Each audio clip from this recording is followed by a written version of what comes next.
Hi friends, welcomes to Vasantham Saravanan channel. இன்றைக்கி நம்ம சேனலில் ரொம்ப சிம்பிளான மெத்தடில் நம்ம ட்ரெடிஷ்னலான முறையில் மீன் குழம்பு எப்படி செய்யுதுன்னு தான் பார்க்க போகிறோம். இன்றைக்கி மீன் குழம்பு என்னோடய அம்மா தான் செய்ய போகிறாங்க. ரொம்பவே சிம்பிளான மெத்தடில் யார் வேணாலும் இந்த மீன் குழம்பு செய்யலாம். அவ்வளோ டேஸ்டியாக இருக்கும். வாங்க இப்போது வீடியோக்குள்ளே போகலாம். வீடியோக்குள்ளே போகிறதுக்கு முன்னாடி நம்ம வசந்தம் சரவணன் சேனலை சப்ஸ்கிரைப் பண்ணாதவங்க சப்ஸ்கிரைப் பண்ணிக்கோங்க. கூடவே இருக்க பெல் ஐக்கானையும் கிளிக் பண்ணிக்கோங்க. இன்றைக்கி இந்த மீன் குழம்பு செய்கிறதுக்காக 1 கிலோ அளவுக்கு மீன் வாங்கிட்டு வந்திருக்கோம். ஸோ இதே மெத்தடை ஃபாலோ பண்ணி நம்ம என்ன டைப் ஆஃப் மீன் குழம்பு வேணாலும் செஞ்சுக்கலாம். ரொம்பவே சுவையாக இருக்கும். ஸோ இன்றைக்கி மீன் குழம்பு செய்கிறதுக்கு சின்ன வெங்காயம் எடுத்து வச்சுருக்கேன். ஒரு பாதி அளவுக்கு சின்ன வெங்காயம், அது கூட பாதி அளவுக்கு பெரிய வெங்காயம், 2 மீடியம் சைஸ் வெங்காயமும், அது கூட ஒரு 15லேருந்து 20 சின்ன வெங்காயத்தையும் குட்டி குட்டியாக கட் பண்ணி எடுத்து வச்சுருக்கோம்.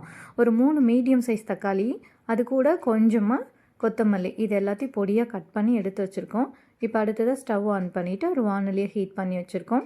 இப்போ இந்த வானலி நல்லா சூடான பிறகு இதில் நம்ம ஒரு 2லேருந்து 3 டீஸ்பூன் ரீஃபைண்ட் ஆயில் சேர்த்துக்கலாம். அடுத்ததாக இது கூடவே கொஞ்சமாக நல்லெண்ணெய் சேர்த்துக்கலாம்.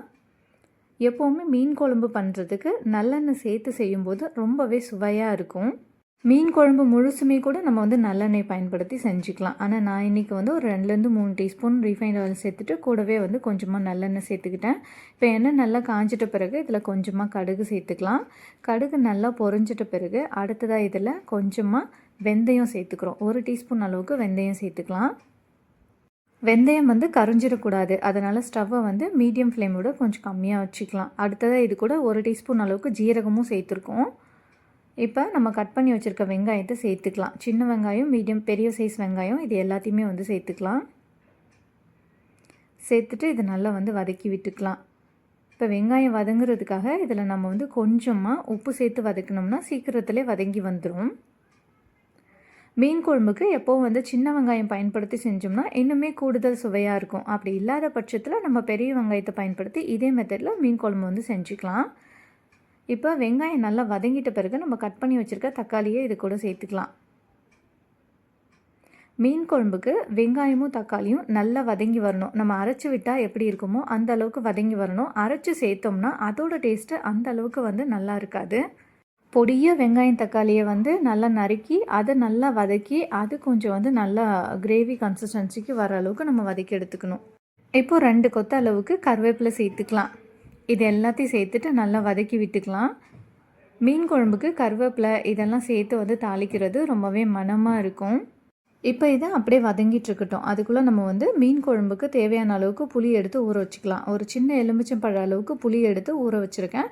சப்போஸ் நம்ம புளி எடுத்து முன்னாடியே ஊற வைக்க மறந்துட்டோம் அப்படின்னா, மீன் குழம்பு செய்கிற டைம் தான் நமக்கு ஞாபகம் வருது அப்படின்னா, அந்த டைமில் நம்ம கொஞ்சமாக சுடு தண்ணி சேர்த்து அந்த புளியை ஊற வச்சிட்டோம்னா சட்டுன்னு ஒரு 2 நிமிஷம் இல்லாட்டி 3 நிமிஷத்துலேயே இந்த வெங்காயம் தக்காளியெல்லாம் வதங்குறதுக்கு முன்னாடி புளி நல்லா ஊறி வந்துடும். ஸோ புளி சாறுமே நமக்கு எடுக்கிறதுக்கு ஈஸியாக இருக்கும்.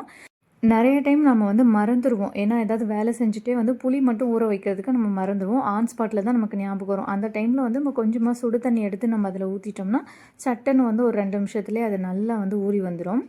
இப்போ இந்த வெங்காயம் தக்காளி வதக்கிறதுக்கு கொஞ்சமாக உப்பு சேர்த்துருக்காங்க. உப்பு, மஞ்சத்தூள் இதெல்லாம் சேர்த்து நம்ம வதக்கும்போது நல்லா இது சட்டுன்னு வதங்கி வந்துடும் நமக்கு. இப்போ கொஞ்சமாக ஒரு கைப்பிடி அளவுக்கு பூண்டு இடித்து சேர்த்துக்கிறோம். மீன் குழம்புக்கு எப்போவுமே பூண்டு நிறைய சேர்த்துக்கணும் கூடுதலாக. அது நம்மளோட ஹெல்த்துக்குமே நல்லது, சுவையும் நல்லா கொடுக்கும். ஸோ ஒரு கைப்பிடி அளவுக்கு பூண்டு இது கூட சேர்த்துக்கிறோம். நல்லா பூண்டை உரிச்சிட்டு அதை உரலில் போட்டு தட்டி எடுத்து வச்சுருந்தாங்க. இப்போ அந்த தட்டி வச்சுருந்த பூண்டை நம்ம இது கூட சேர்த்துக்கலாம். இப்போ பூண்டு சேர்த்தாச்சு. அடுத்ததாக கொஞ்சமாக மஞ்சப்பொடி சேர்த்து இதை வதக்கி விட்டுக்கலாம். இப்போ வெங்காயம் தக்காளி எல்லாம் நல்லாவே வதங்கிடுச்சு. இப்போ இதில் தேவையான அளவுக்கு காரத்துக்கு குழம்பு மிளகாத்தூள் சேர்த்துக்கிறேன். இப்போ சாம்பாருக்கெலாம் பயன்படுத்தும் இல்லையா மிளகாத்தூள், குழம்பு மிளகாத்தூள், அதையே தான் இந்த மீன் குழம்புக்குமே பயன்படுத்திக்கிறோம். சப்போஸ் இந்த குழம்பு மிளகாத்தூள் இல்லாத பட்சத்தில் தனி மிளகாத்தூள் சேர்த்துக்கிறீங்கன்னா 1 டீஸ்பூன் அளவுக்கு மிளகாத்தூளுக்கு 2 டீஸ்பூன் அளவுக்கு மல்லித்தூள் சேர்த்துக்கணும். அப்போ தான் நல்லா சுவையாக இருக்கும் குழம்பு. இப்போ கரைச்சி வச்சுருக்க புளி தண்ணியை நம்ம இதில் சேர்த்துக்கலாம். வெங்காயம் தக்காளி எல்லாம் நல்லா வதங்கிடணும். மிளகாத்தூளும் நம்ம சேர்த்து அதோட பச்சை வாசனை போகிற வரைக்கும் நல்லா வதக்கிட்டு அதுக்கப்புறமா புளி தண்ணி எடுத்து வடிகட்டி வச்சுருக்கோம் கரைச்சி. இப்போ கரைச்சி வச்சுருக்க புளி தண்ணியை நம்ம இது கூட சேர்த்துக்கலாம். ஆக்சுவலாக நான் மீன் குழம்பு இல்லை சாப்பாடெல்லாம் சமைக்க ஆரம்பிச்சேன்னா ரொம்ப ஸ்லோவாக இருக்கும் ப்ராசஸ்ஸு. பட் ஆனால் அம்மா செய்யும்போது கடகடன்னு ஒரு 10 நிமிஷத்தில் செஞ்சு முடிச்சிட்டாங்க. எனக்கு வீடியோக்கே பெருசாக வந்து கண்டென்ட் இல்லாத மாதிரியே தான் இருந்துச்சு. இப்போ புளி கரைசலை வந்து சேர்த்தாச்சு. அதுக்கப்புறமா மீன் குழம்புக்கு தேவையான அளவுக்கு நம்ம தண்ணி சேர்த்துக்கணும். இந்த தண்ணி வந்து நல்லா கொதித்து ஓரளவுக்கு இது வந்து ஒரு கால்வாசி தண்ணி வந்து குறையணும். அந்த அளவுக்கு இது நல்லா கொதித்து வரணும். அந்த புளியோட பச்சை வாசனைலாம் போயிட்டு நம்ம சேர்த்துக்கிட்ட எண்ணெய் வந்து கொஞ்சம் ஓரளவுக்கு மேலே வந்து மிதக்க ஆரம்பிக்கும். இந்த ஸ்டேஜ் வரும்போது நம்ம வந்து ஸ்டவ்வை ஸ்லோ ஃப்ளேமில் வச்சுட்டு நம்ம எடுத்து வச்சுருக்கோம் இல்லையா மீன், ஆல்ரெடி நம்ம கழுவி எடுத்து வச்சுருக்கோம். அந்த மீனை வந்து நம்ம சேர்த்துடலாம்.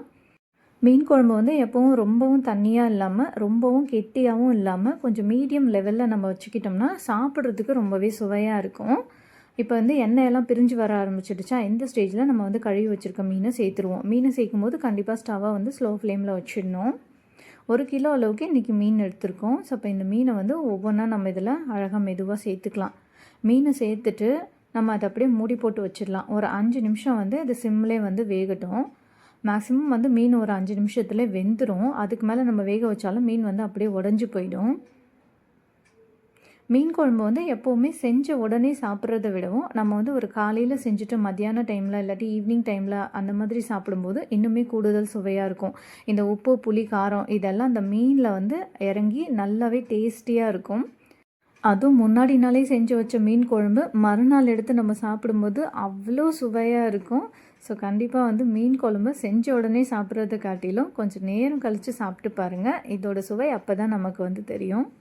இப்போ மீன் எல்லாத்தையும் சேர்த்தாச்சு. இதை வந்து மெதுவாக வந்து நம்ம அப்படியே திருப்பி விட்டுக்கலாம். மீன் வந்து உடஞ்சிடக்கூடாது.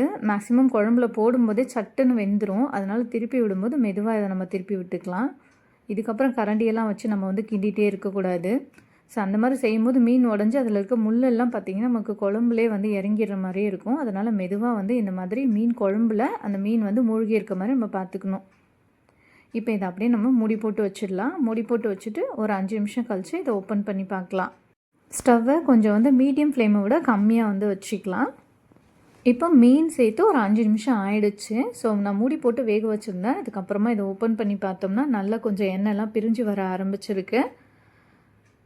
ஸோ அவ்வளோதான், மீன் குழம்பு ரெடி ஆகிடுச்சு. இப்போ இந்த ஸ்டேஜில் நம்ம கொஞ்சமாக கட் பண்ணி வச்சுருக்கிற கொத்தமல்லியை தூவி இறக்கி வச்சிட்டோம்னா சுவையான மீன் குழம்பு ட்ரெடிஷ்னலான மெத்தடில் சிம்பிளாக யார் வேணாலும் செஞ்சுக்கலாம். அந்த அளவுக்கு சூப்பராக ரெடி ஆகிடுச்சு. மீன் குழம்புல எப்போவுமே கொஞ்சம் அந்த புளிப்பும் காரமும் கொஞ்சம் வந்து தூக்கலாக இருந்ததுனா தான் மீன் குழம்பு ரொம்ப ரொம்ப சுவையாக இருக்கும். நம்ம நார்மலாக கார குழம்புல வந்து அவ்வளோ புளி வந்து சேர்த்துக்க மாட்டோம். ஆனால் மீன் குழம்புக்கு கொஞ்சம் எக்ஸ்ட்ரா சேர்த்துக்கிட்டோம்னா தான் அந்த மீன் குழம்போட சுவையே வரும். ஸோ அதை மட்டும் வந்து கரெக்டாக பார்த்துக்கோங்க. நான் எடுத்துக்கிட்டேன் இந்த 1 கிலோ அளவுக்கு மீனுக்கு பார்த்திங்கன்னா ஒரு சின்ன எலுமிச்சம்பழ அளவுக்கு புளி கரெக்டாக இருந்துச்சு. பாருங்கள், மீன் நல்லா வெந்து வந்திருக்கு. ஒரு 5 நிமிஷம் தான் வச்சுருந்தோம், அதுக்கே வந்து உடையிற மாதிரி வந்துருச்சு. ஸோ அதுக்கு மேலே வந்து நம்ம ஸ்டவ்வை வந்து ஆனில் வச்சுருக்க தேவையில்லை. அவ்வளோதான். இப்போ மீன் குழம்பு வந்து சர்வ் பண்ணிக்கலாம். பெருசாக நம்ம மீன் குழம்புக்கு மசாலாலாம் எதுவும் சேர்க்கணும்னு அவசியமே கிடையாதுங்க. சின்ன வெங்காயம் கிடச்சா மட்டும் கண்டிப்பாக வந்து பயன்படுத்தி செஞ்சு பாருங்கள். பெரிய வெங்காயத்தோடு கம்பேர் பண்ணும்போது சின்ன வெங்காயம் சேர்த்து செய்கிற மீன் குழம்பு இன்னுமே கூடுதல் சுவையாக இருக்கும். அதே சமயம் வெங்காயம் தக்காளியை அரைச்சி சேர்க்காமல் கொஞ்சம் வந்து வதக்கி சேர்த்து பாருங்கள். அப்படி அரைச்சி சேர்க்குறதா இருந்தால் அம்மியில் வச்சு அரைச்சி சேர்த்திங்கன்னா கண்டிப்பாக இது ஒரு வேறு லெவல் டேஸ்ட்டில் இருக்கும். ஸோ கண்டிப்பாக ட்ரை பண்ணி பாருங்கள். என்னோட அம்மா செய்கிற இந்த சிம்பிளான மீன் குழம்பு தான் எனக்கு ரொம்ப ரொம்ப பிடிக்கும். எவ்வளோ தான் மசாலா போட்டு செஞ்சாலும் கூட என்னால் இது வரைக்கும் அவங்க அளவுக்கு டேஸ்ட்டாக மீன் குழம்பு செய்ய முடிஞ்சது கிடையாது. ஸோ இது அவங்க செய்கிறதால தான் டேஸ்டியாக இருக்குமா இல்லாட்டி அவங்களோட ப்ரொசீஜர்னால டேஸ்டியாக இருக்குமான்லாம் எனக்கு தெரியாது. ஒரு அதிகபட்சம் 15 நிமிஷத்தில் எங்கள் அம்மா செஞ்சு முடிச்சிருவாங்க. ஓகே ஃப்ரெண்ட்ஸ், கண்டிப்பாக இந்த வீடியோ உங்களுக்கு ரொம்பவே யூஸ்ஃபுல்லாக இருந்திருக்கும்னு நம்புகிறேன். இந்த ரெசிபி உங்களுக்கு ரொம்ப பிடிச்சிருந்தா இந்த வீடியோவை உங்களோட ஃபேமிலி அண்ட் ஃப்ரெண்ட்ஸ்க்கு ஷேர் பண்ணுங்கள், லைக் பண்ணுங்கள், கமெண்ட் பண்ணுங்கள். தேங்க்ஸ் ஃபார் வாட்சிங்.